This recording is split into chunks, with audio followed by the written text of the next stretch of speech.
Hey everyone, you're tuned into InfoQuench with Jeff. And Amy. Join us as we talk about anything. And everything. All the stuff that makes life interesting. So let's get to it. Hey everybody, welcome to InfoQuench. I'm your host Jeff. And I'm Amy. And this is going to be another of our very fun podcasts. Yes. On what? On what indeed. We are going to get off the pandemic train for a little while and talk about something else. Yeah, it's probably a good thing. Yeah, we all need a little bit of a break every once in a while from pandemic talk. Do you remember back in the late 90s a song that was called Wear Sunscreen? No, I do not. That does No? not ring a bell for me. Okay, I remember it. It was, well, I would have been in university at the time, but it was around... How did it go? Can you sing it? No, because it wasn't even really something that was sung, even though I know you just want me to sing. Does it just go, wear sunscreen, wear it? No, it's actually based on a hypothetical commencement speech where it's just a series of advice. Oh. And one of the main pieces is wear sunscreen. Oh. But it was a song? Yeah, well, it was a song. They played it as a song, but it was more somebody speaking, but there was a bit of music to the background. Okay. Anyways, it wouldn't have been something you heard on the radio. If you haven't heard that, Google wear sunscreen, and but most people who aren't Jeff have probably heard of it. So yeah, that brings us to the theme of this podcast episode, where we are going to go over some unsolicited life advice. Yeah, don't tell me nothing about my life. I'll tell you a little something about double negatives, honey. Double negatives. Ain't no nothing going on. No how. Kevin Kelly is a lead editor with Wired magazine. Oh, yeah? And for his 68th birthday, he put together a collection of 68 bits of unsolicited advice. No, did these all come from him, or did he borrow them from other people? Well, he probably picked the advice up from a variety of sources over his life, but these are just bits of advice that he felt worthy of passing on to others. So this is a series of podcasts that we're going to do, correct? Because we're not going to do all 68 this podcast. No, not Right. likely. Not unless I talk a lot faster. So we'll see how many we do, and then we'll just continue on for where we left off in the next podcast. And we'll see how it goes, because maybe some of these aren't even worth mentioning or talking about too much. But I thought we could kind of go through them and then decide whether or not we think that they're actually good bits of advice. And our loyal listeners can wonder as well. They can, think about these things as well in their own life and, see what they think.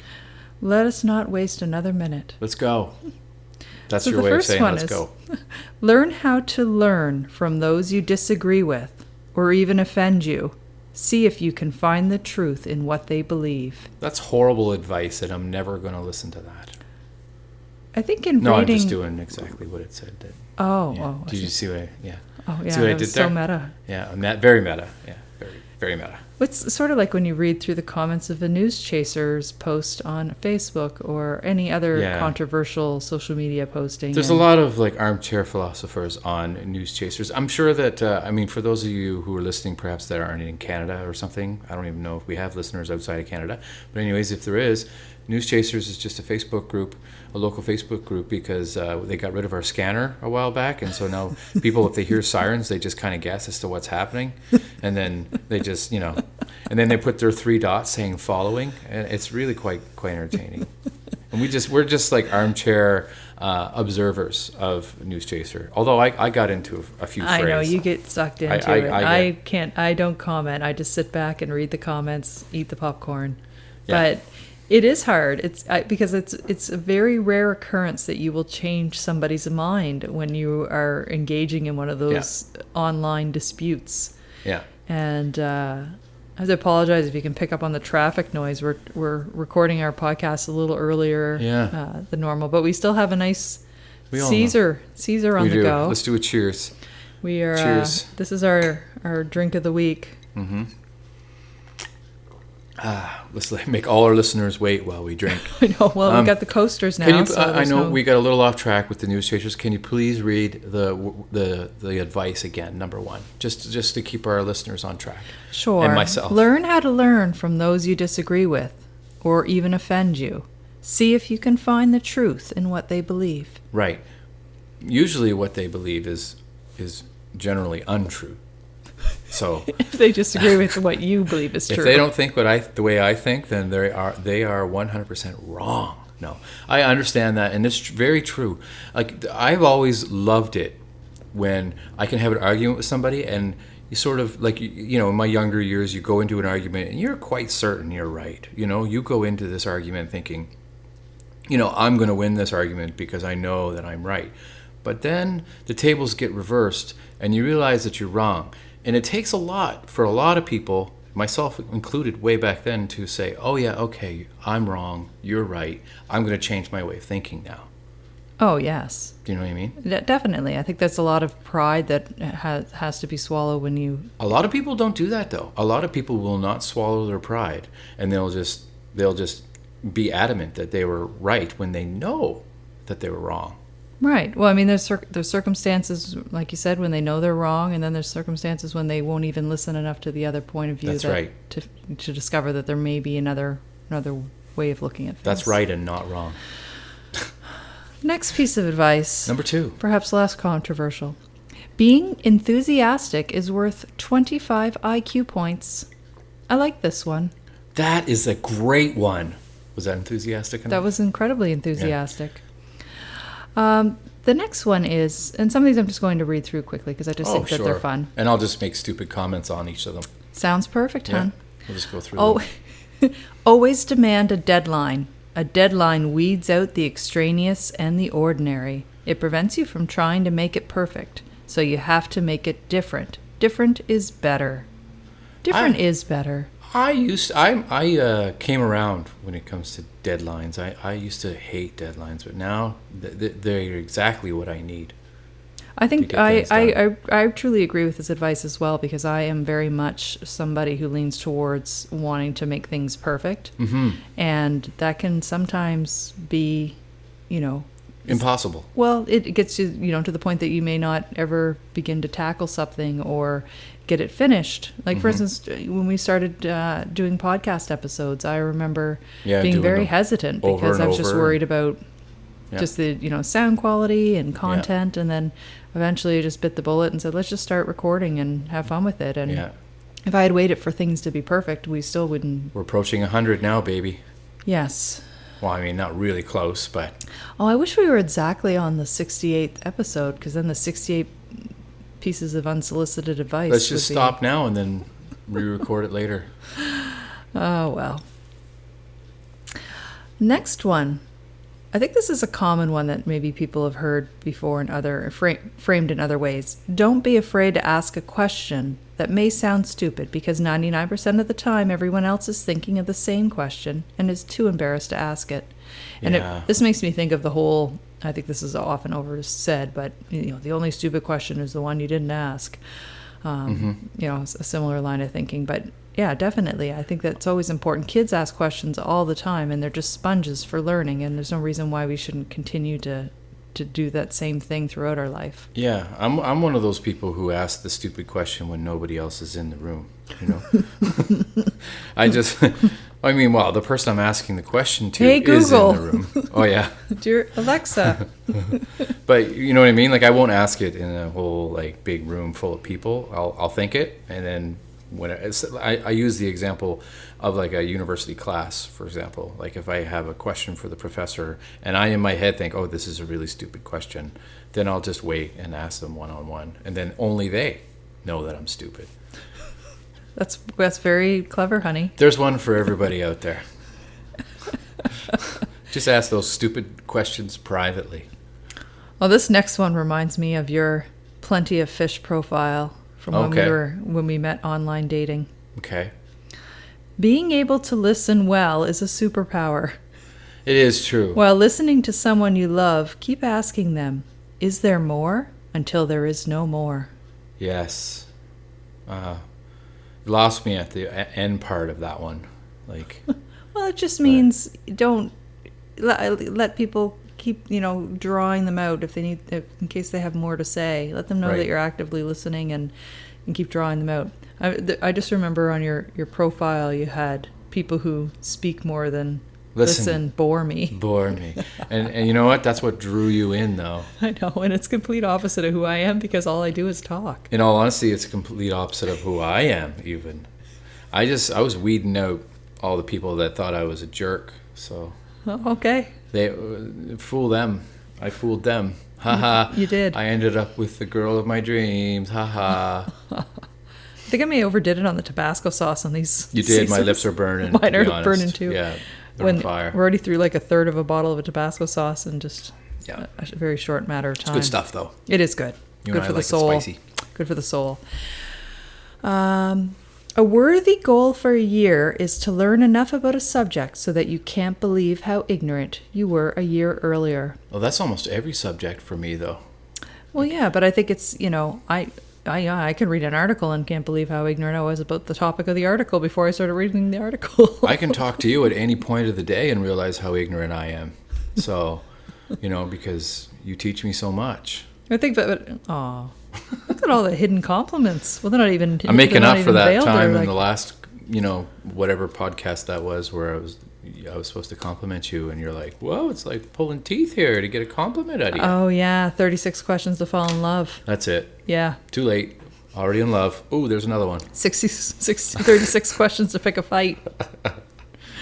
But no, I think it's, I think I guess the main message around that is to keep learning, right? Yeah. What's the other, there's a quote, the older they get, the more I realize how little I know. Or it's really interesting too, because you can take the simplest things, like, for example, I know we talked about this in the previous podcast, but I started running. I started, going for jogs.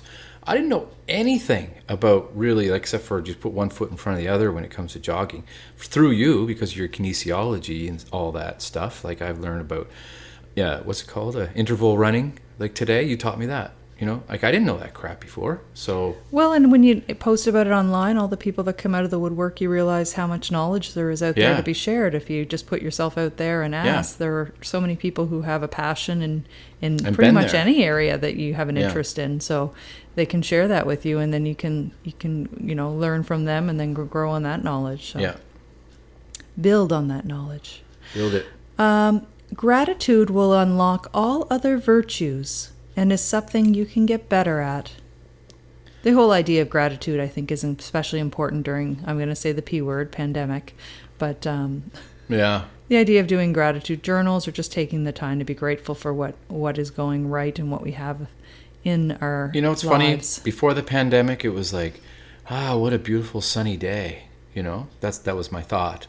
But now, that we're sort of still in the pandemic, but we've had a lot of loosened, we can do a lot more.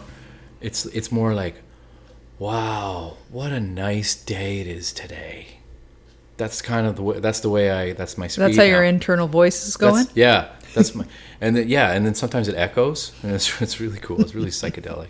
But no, really, you appreciate life a heck of a lot more, it seems. And I really truly don't think it's going to go away for me. I'm going to be like this till the day I die. Well, we've got it on record now, so there's no going back. No going back. I wholeheartedly agree, guarantee. Though. I feel like I have just a new level of appreciation for nature, and I am so thankful, talking about gratitude, that this is happening now and not in the dead of winter, where all of a sudden, being able, going out for a walk may be the only option for some people to get some fresh air outside the house. But doing that in St. John, New Brunswick, Canada, and mid-January isn't as pleasant as doing it now in May. So I think we, as lucky as you could be in timing a pandemic, this is a good time of year to have one. I know, it's like before the pandemic, I loved my friends, but now, I really, really, really, really love them and appreciate them, and will never forget it.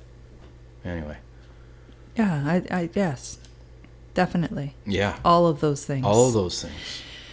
Next one. Treating a person to a meal never fails and is so easy to do. It's powerful with old friends and a great way to make new friends. Absolutely. Even if it's going to a restaurant and paying for someone's meal, or you can invite them over and have a meal, Anthony Bourdain style. I was just thinking, Anthony Bourdain always said that was one of the ways to really get to know people, and he made a whole show. To break bread and and in very, very, I love that. We should rewatch those. Honestly. Oh yes, Parts Unknown was it's like traveling too, series. Right? You get to go to the place and Lately, I've been addicted to watching House Hunters International. You have, and you've made our son addicted to it too. I know. He actually guesses. He's like, I think they're going to take the 2-bedroom. He's 7. You're teaching him this stuff. But he's it's like, amazing. it's over budget, but I think they want that one. Yeah, that one doesn't have any granite countertops, Mummy.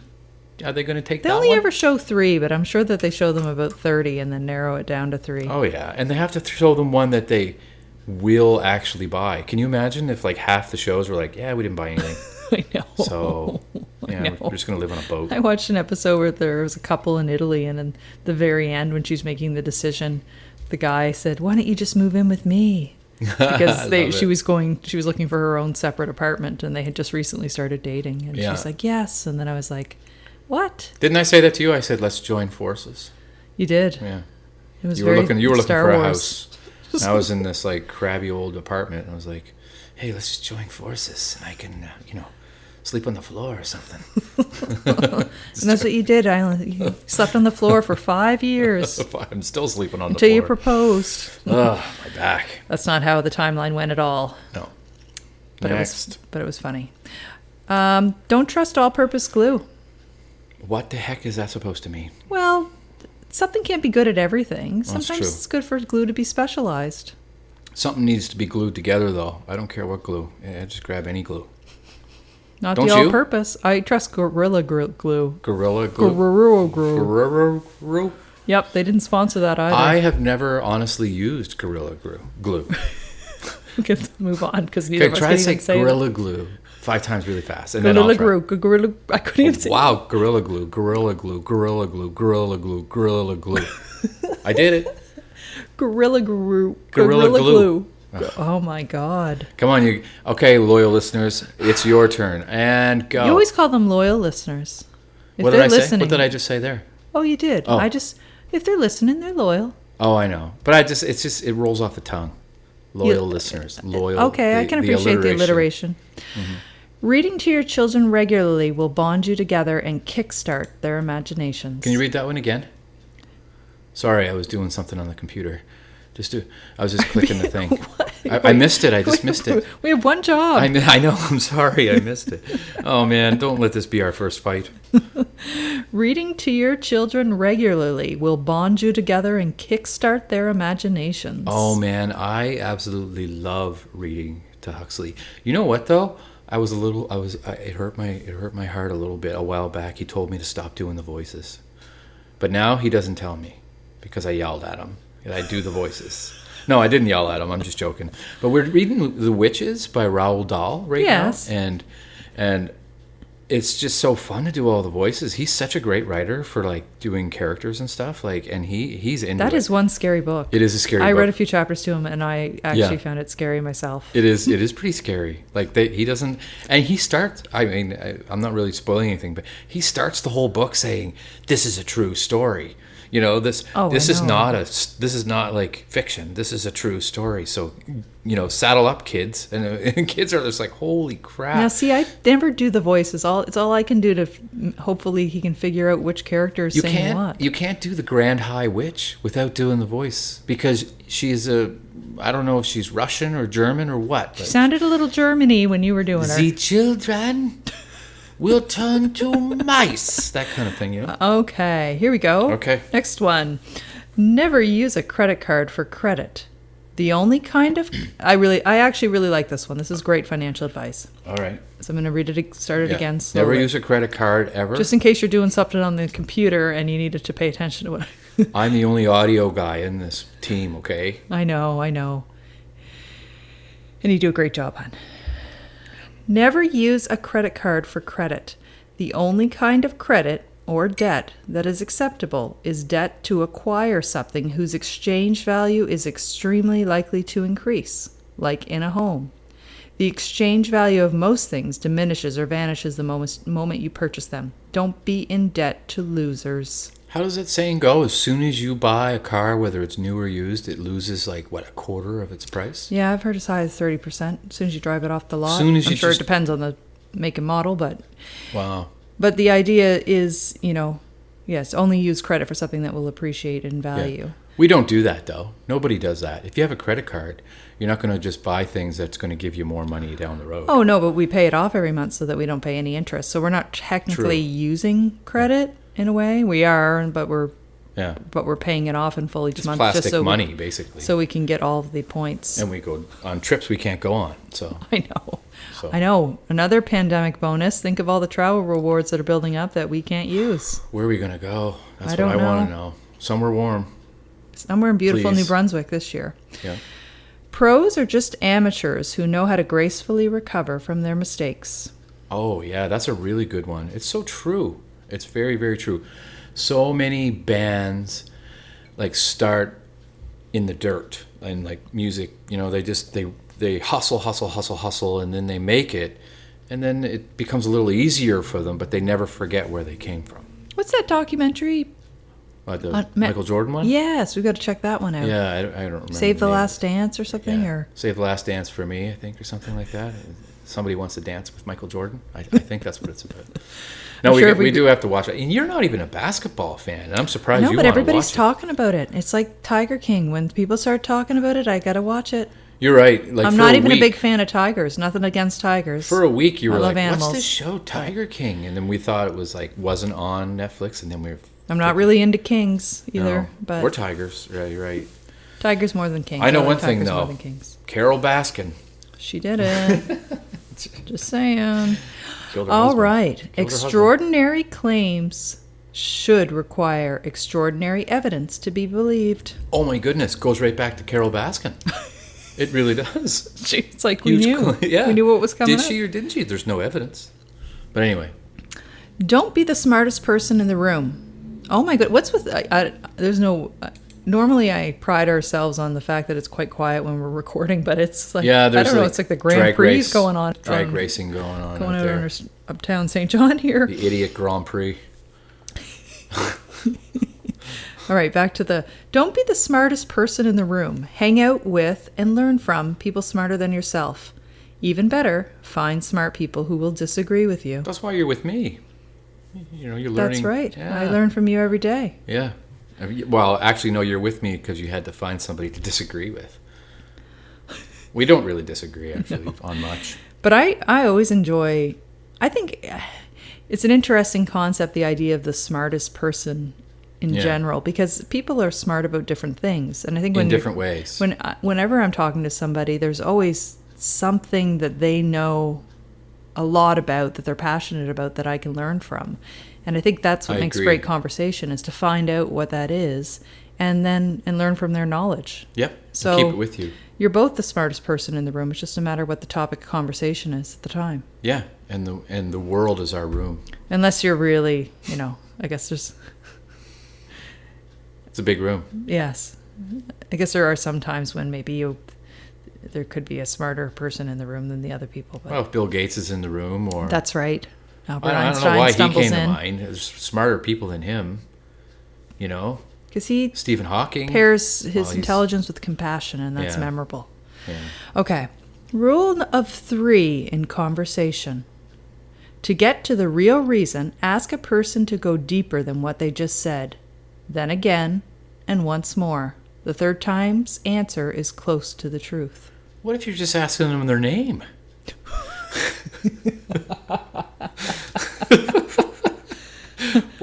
Okay, let's test it out. Well, what's your name? Jeff. What's your name?